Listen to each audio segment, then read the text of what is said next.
Night Terrors Shazam issue 1, Mark Waid writing with Roger Cruz on art.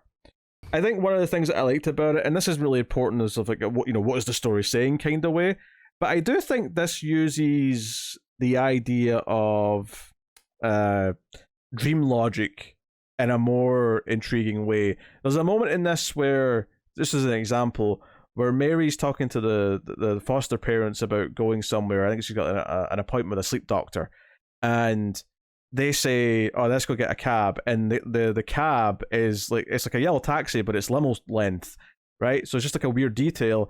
And then Mary says, "Why don't we just take the car?" And one of the parents just responds with, "Well, this way we can soak our feet." And that, as stupid as that sounds, that the way they say that, as if that's just an accepted thing when it's not, is the most realistic dream thing in any of these books this week. That's because that's what happens when you're dreaming, is that there'll be something someone says in the dream that you take as fact, even though deep down you know it's absurdly wrong. And then they go into the taxi cab and there's just like I think even just slightly before that, because it actually starts the sequence as if she's awake. Like it plays like it's a normal day. It's basically doing your Nightmare on Elm Street thing where she thinks she's woken up. Although it tells us immediately, because they're like, "Oh, it's your favorite breakfast," and it's all like centipedes and stuff. Yeah. So it's clear that she's still dreaming.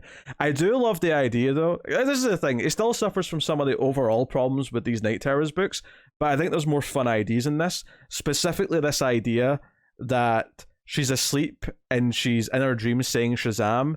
And she says it enough that in the real world, and it turns out not to be the real world, but I love this concept that she kind of mouths it like sleep talking, and she actually transforms into, Mary Marvel Shazam on the couch. It's presumably a subconscious trying to wake her up.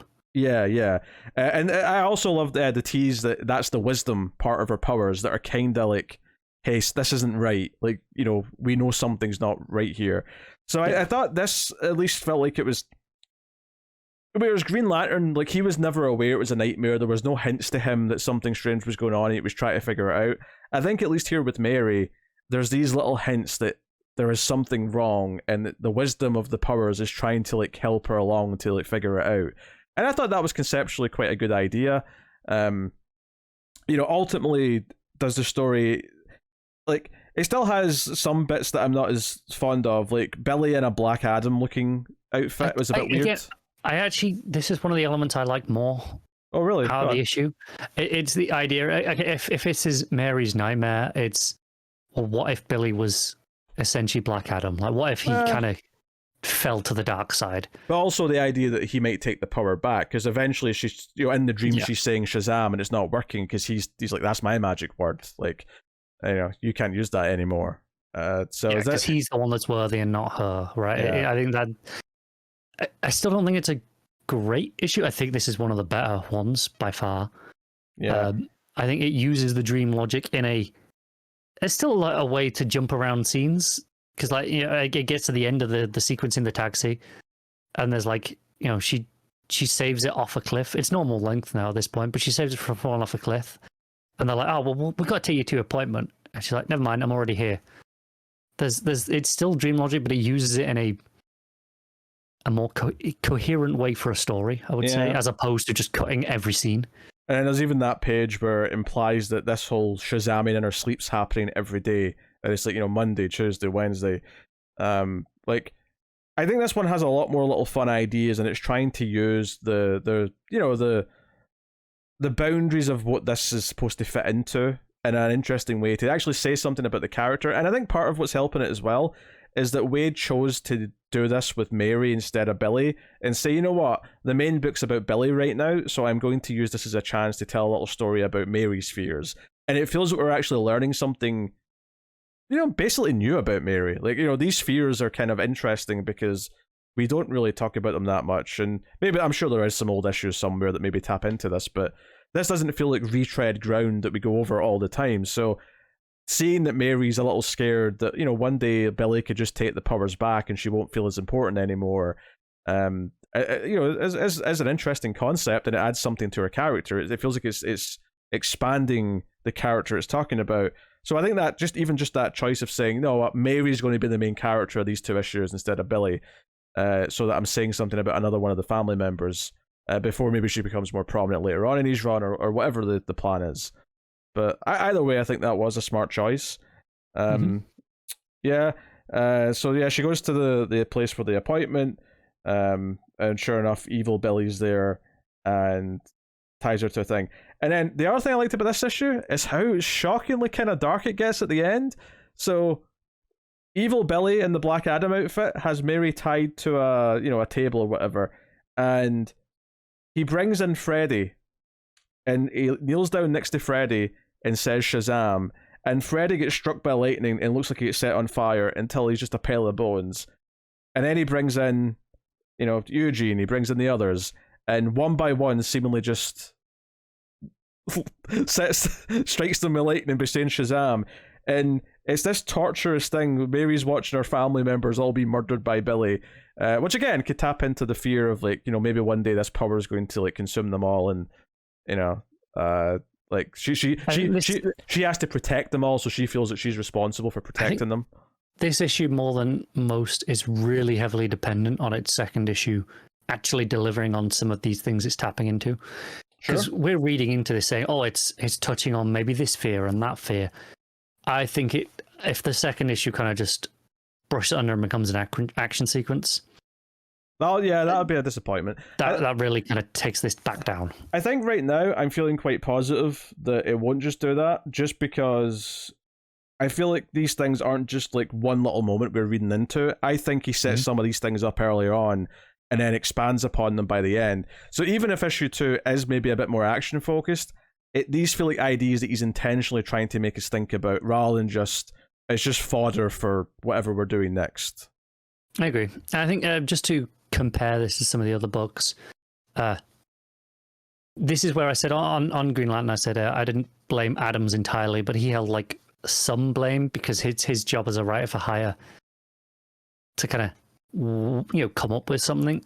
I think this is where Wade is showing his experience maybe, in the industry, yeah. and he's told you've got to do this, and he's like, all right, fine. Like I said, I knocked something out. I think picking Mary as the main character of this was a big help, because it's letting him explore a character that he's not as looking at in the main book right now. And maybe obviously maybe get a bit old if every book did that, but maybe that would have helped Green Lantern. Maybe if it was Carol's fears instead of Hal's for a bit, or something, or maybe even just make Sinestro the main story and do a Sinestro fear thing and explore what he's up to. Especially as Sinestro and Fear are so inherently tied, and I mean, even Green Lantern, like Hal and Fear, they're so intrinsically tied, and they have been for decades. That feels like a wasted opportunity. This one, I think it's Wade just showing his experience and in the field, and just knowing that when he's got to churn out a 2-issue story, he can do that on command and it still be passable compared to maybe some other writers. Yeah.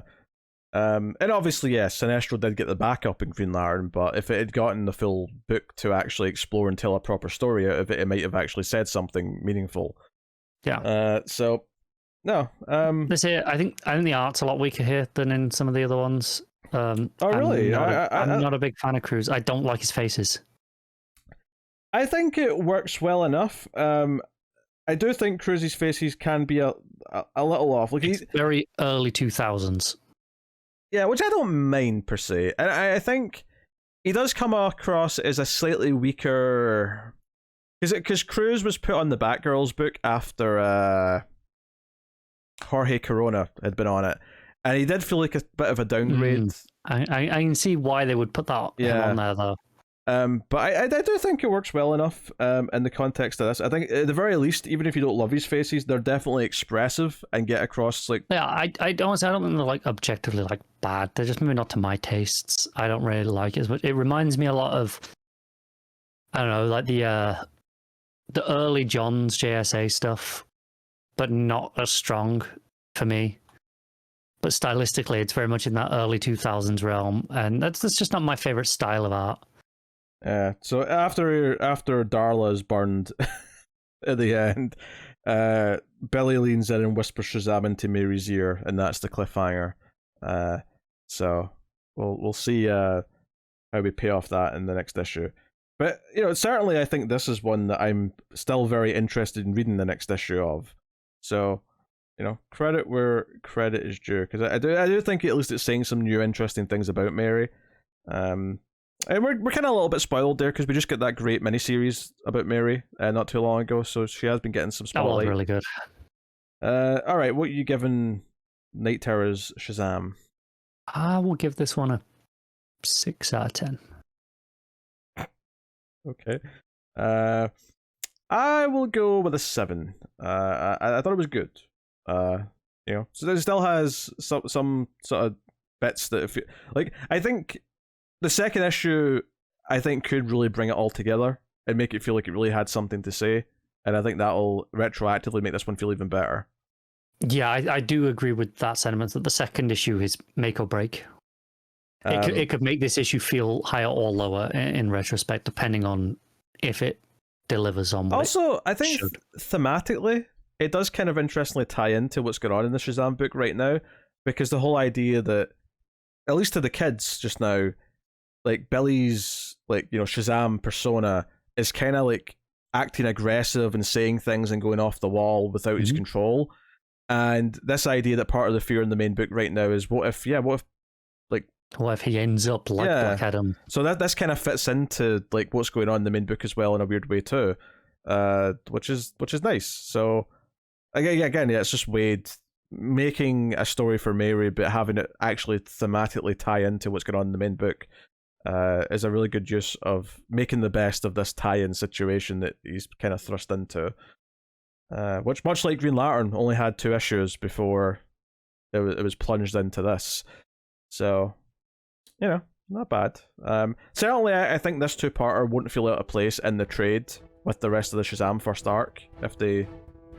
They won't. They probably won't, but it wouldn't feel out of place.